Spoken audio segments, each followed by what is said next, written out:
The Instagram algorithm has completely changed again. Or has it? Because it seems like every few weeks another so-called Instagram guru pops up yelling about a massive shift or that everything is different now. And people actually believe it. So I actually did what most of these gurus actually don't do, and I took a look at actual data that I gathered myself, because that's basically what I do all day long, working with clients, having helped clients gain over 5.3 million followers over the past 12 months, and actually convert hundreds of thousands of dollars through their Instagram strategies just in the last year. And while, to tell you the truth, the core of the algorithm hasn't really changed that much, it actually does reward some different drivers now. So if your reach maybe fell off a cliff recently, chances are you might be still driving with last year's map. Or you don't have a GPS. Who still uses maps anyway? Who remembers still driving the car with maps? I do. Before GPSs were a thing. Now, essentially, when I broke this data down, these 6 categories basically stood out with some slight changes that are very important for you if you want to make it on Instagram this year. So let's start with the elephant in the room right here. Reels or carousels, right? Some people, some gurus say actually carousels are the most important thing right now. They're the #1 engagement driver. And here's the thing.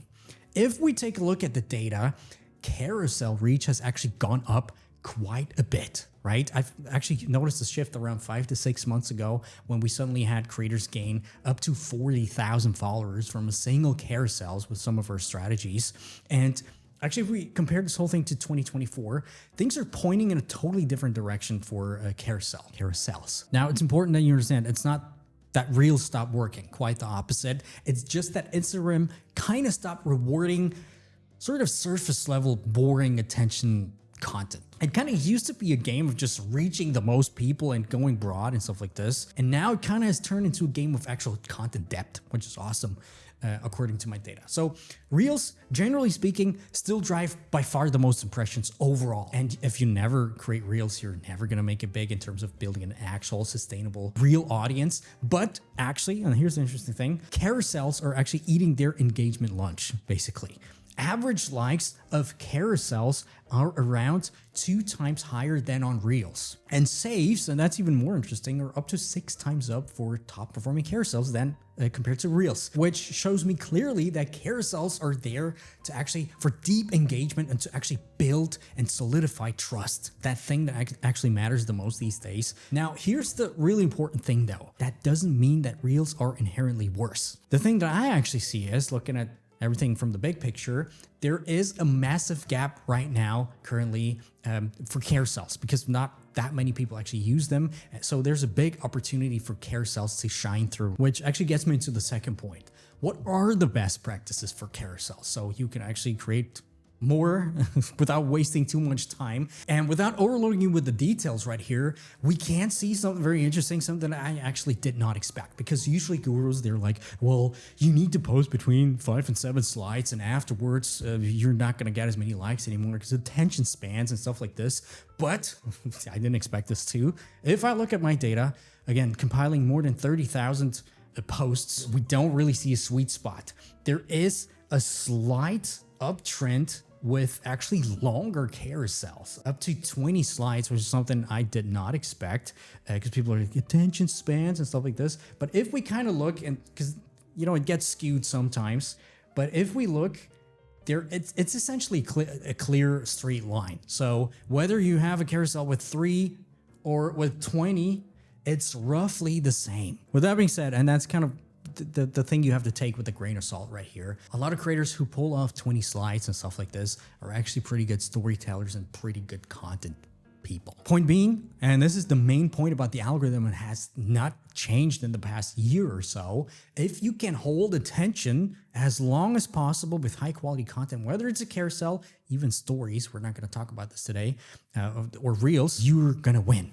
As simple as that. Which gets me right into the next point, and lots of people ask me that all the time, which is, how often should you post and what is the optimal length for Reels? And surprisingly, there are also some changes to observe right here. So if we take a look at the optimal Reels length, right? If we take a look at this graph right here, we can see a bunch of things. So first of all, under 10% Reels, well, this is not really there, but under 10% Reels have actually dropped compared to last year. Last year, I can tell you that, I don't have it rendered here, but it's around 25% less than last year. So really short videos don't really do it anymore.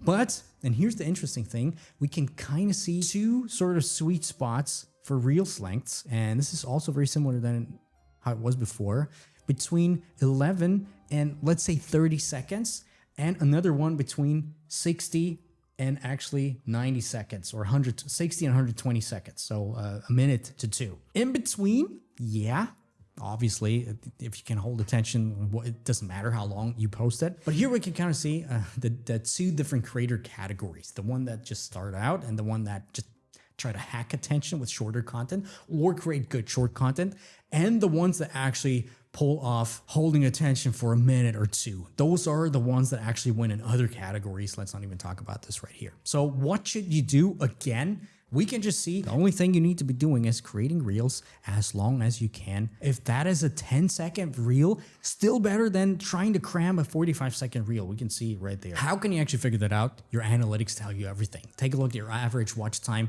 your skip rate, and stuff like this, and then basically reverse engineer and try to handle your way up to creating longer reels. Because that's another thing we see again and again. Same thing with last year. This time it's even more clearly pronounced. There is still a massive gap and opportunity for longer videos, right? There's just not as many long videos out there, more than 60 seconds or actually more than 45 seconds. So if you can do it, if you can learn that craft, for example, one thing that I will help you personally do if you join the mentorship, just putting that out there, you're going to be way above everyone else just because you can hold people's attention better and longer. And yeah, it's essentially easier. Let's put it that way. Now, let's talk about posting frequency. How many times should you post a week? Because there's been some confusion about that as well. Instagram usually says you need to post around 3 to 4 times a week over the span of a while, because otherwise you're not an active creator. And we did some tests here on this channel on that. But the data that I actually found kind of surprised me too. Posting more doesn't actually make you grow faster.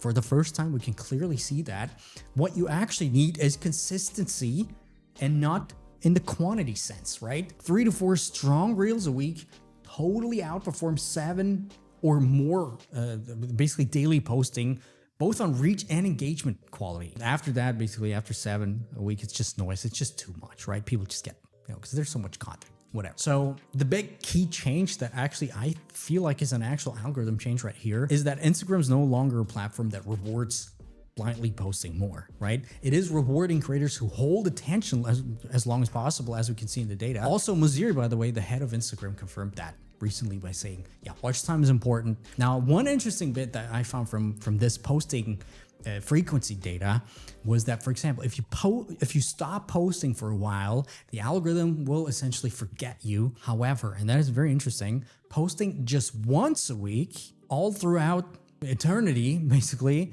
seems to keep your account momentum going, and the algorithm doesn't forget you if you just post at least once a week. So honestly, don't worry too much about that angle anymore. Now for our old friend, hashtags, right? There clearly seems to have been a change here as well since last year. If you look at that graph, for example, what can you see, my friends? Yeah, basically it's a flat line showing that hashtags matter less. Actually, they don't matter anymore. So it really doesn't matter how many hashtags you post. Last year, we could clearly see some sort of correlation in the 0 hashtag game, or below 10. It kind of looked like that. But now it's just whatever, right? There are some outliers here and there, but they're basically just random, really good viral videos that just happen to use 25 hashtags and stuff like this. So disregard them. But overall, it's a flat line. So hashtags don't matter. But, and that's important, that doesn't mean that hashtags are completely useless. There's actually one small, powerful way to use hashtags to get the SEO algorithm to fire up. I actually made a full guide on how to rank high with SEO to get way more traction on Instagram, especially with SEO, obviously.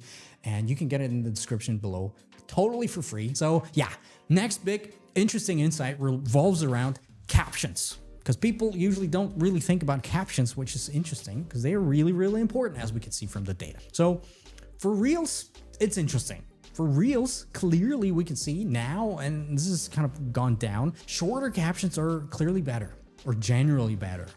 For Carousels, it's actually the opposite. As we can see, we have a sweet spot. Now, here's the thing about captions, and basically anything I say here, don't just go ahead and say, okay, I have 10 words in my captions, I'm gonna stop midway through the sentence because Dominik said 10 words are important maximum for high performing reels.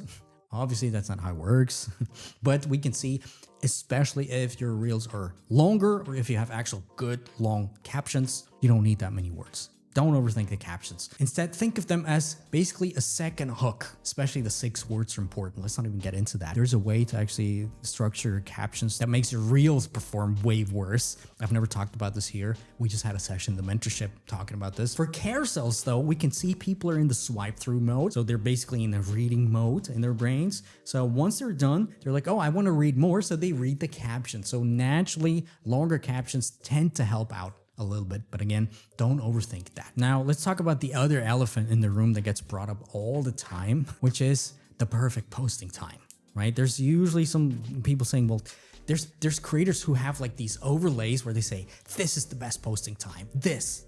But one thing I don't understand why they have millions of views and thousands of comments, and I just don't understand, because it matters where the people are from and where you are from. So it can't just be the same everywhere. Some people are saying it's always 11 a.m. EST. How should that work if my audience is in Europe, for example? So yeah, with that being said, something interesting about posting times, take a look at yourself, what the best posting times are. As you can see, the top performing reels and carousels basically get posted all around the clock. So yeah, it kind of is still important to identify your best posting time, right? Doing a bunch of testing and stuff like this, but really posting time is the least of your concerns. In fact, one thing we can see lately with some clients is that views and basically reach sometimes takes a really long time to get going, right? Some of my own reels actually underperform for 3 to 4 weeks even until the algorithm kind of figures it out, especially if you're posting inconsistently. The shelf life of reels especially is getting longer and longer. And that just goes to show that when you post does not really matter, because at some point it will get shown when it's time for it.